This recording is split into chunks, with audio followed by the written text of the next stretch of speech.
muraho neza nzi medizomene nk'ibisanzwe done uyu munsi tugiye kubagezaho rero imirimo umuntu wize biology cyangwa se biology yaba yakisanga imirimo 24 umuntu wize biology rwose yakora ejo avuga uti se uko nize biology nkaba nafite akazi banagize gute muri iyo mirimo tugiye kubabwira rwose imyinshi niyo kwihangira imirimo kandi rwose ukaba wabasha gukora akazi ibintu bikagenda neza kandi ukabona abakiriya rero nk'ibisanzwe turabiboneza ko muri African Business bafite amahugurwa atandukanye aho tubahugura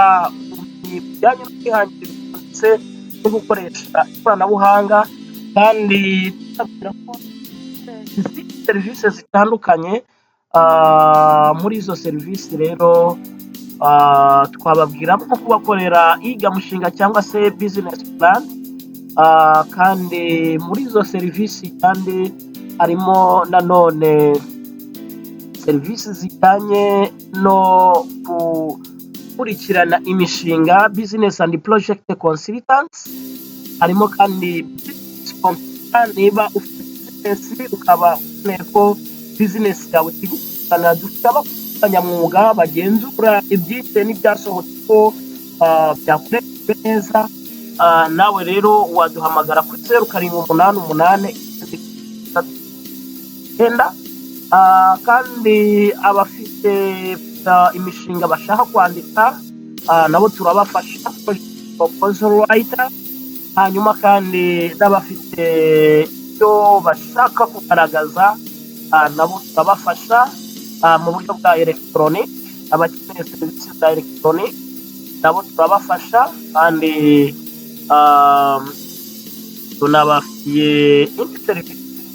yo kubamenyekanishiriza ibyanyu cyangwa se gukora ibintu bitaza neza ariko nanone wowe ushaka kwiga website designing and development nawe uhawe ikaze nawe ushaka kwiga mobile app development nawe uhawe ikaze software development nawe uhawe ikaze kandi nawe ukeneye kwihugura mu bijyanye na networking nawe uhawe ikaze ndetse na media production ndetse na entrepreneurship skills aho uba ugomba kumenya gukora ikoranabuhanga kandi ukabasha no kuribyaza umusaruro wihangira imirimo tunabibutsa ko kandi mwebwe mufite ibyo mushaka guhaha African Business namwe bahaye ikaze ukeneye gukora ibijyanye n'ibikoresho by'ubwubatsi waduhamagara tukabikugurira hano mu Gakiriro ka Gisozi kandi nawe ukeneye kugura ibikomoka ku buhinzi n'ubworozi waduhamagara Nyabugogo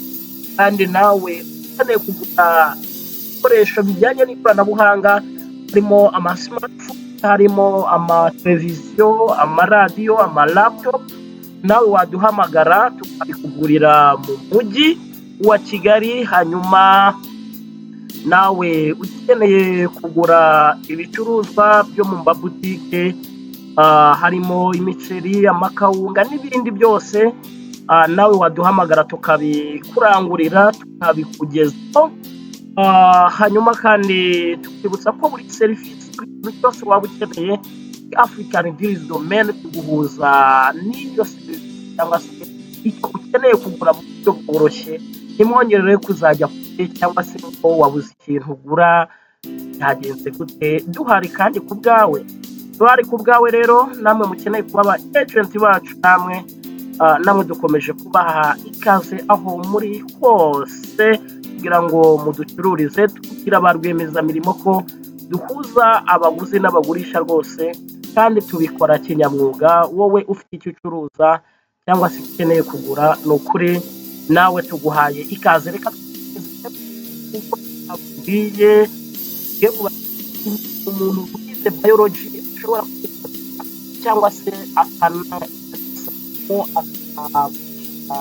kuyikora rero hano baratubwira ko akazi harimo forensic science, yaba umuforensic scientist, hanyuma yaba laboratory technician, bivuga ko yakora mu malaboratwari. Dentist yakora mu bijyanye n'ubuvuzi bw'amenyo. Physician assistant, ubwo birumvikana. Health educator, anakigisha ibintu bijyanye n'ubuzima, agategura amatopike n'ibindi. Niyo mpamvu turimo kubabwira tuti rwose ibyo gukoresha ikoranabuhanga nawe byakugirira akamaro. Pharmaceutical service, hanyuma health care, akora mu bijyanye n'ibigo nderabuzima ndetse n'ibindi bijyanye n'ubuzima. Kandi nanone uyu muntu wize genetical controls, medical researcher, science teacher, biomedical engineer, marine biologist, a physician, nurse practitioner, biological technicians, physical therapist, biologist, environmental scientist, biotechnologist, microbiologist, food scientist, pharmacist, and ecologist. Rero iyi ni imirimo yose umuntu wize ibintu bijyanye na biology cyangwa se n'ibinyabuzima akazi yakoramo, kandi birumvikana si akazi gusa, ahubwo nawe wakihangira imirimo muri ibi ngibi twabashije kubabwira. Kandi uburyo bwo kubikoramo urumva bijyanye na food science, bijyanye na byinshi cyane umuntu yakoramo hano. Kuba wakigisha ibijyanye n'ubuzima, ugategura amatopiki atandukanye ajyanye n'ubuzima, kurinda ibidukikije, kubungabunga ibidukikije muri rusange, ukabasha kubikora, ni ukuri byaba ari byiza. Ukabasha kwigisha abantu ibyo bagomba kuba bakora neza kugira ngo bagire isuku, kandi ni ukuri inkunga yawe nayo yaba ari ingenzi, kandi ukaba unihangiye imirimo. Rero wowe wumva uri kuri iyi shuri ijyanye na biology, warize biology and health science, ni ukuri tuhawe ikaze kugira ngo tukugire inama y'uburyo watangiza business yawe, nk'uko intego yacu cyangwa se icyerekezo cyacu gukora business. Ni ukuri kandi aho turi hose tujye twumva ko buri kintu cyose wakora umva wikorera biba ari byiza cyane. Ni ukuri, niyo mpamvu nawe twifuza ko niba warize biology iga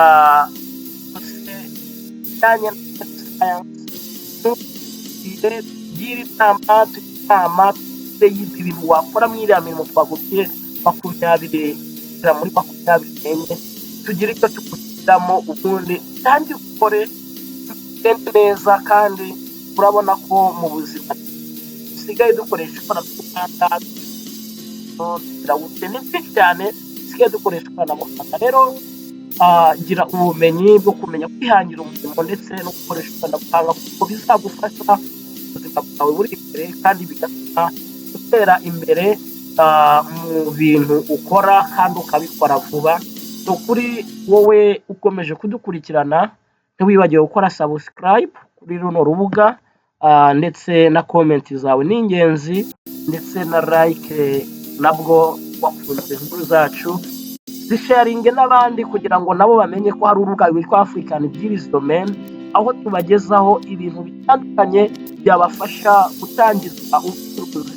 ndetse mukabasha kwihangira imirimo, ndetse n'ubumenyi butandukanye bubafasha gukoresha ikoranabuhanga muri buno buzima, muri kino kinyejana turimo. Ni ukuri n'ibintu byiza. Mwakoze rero, reka tutasubire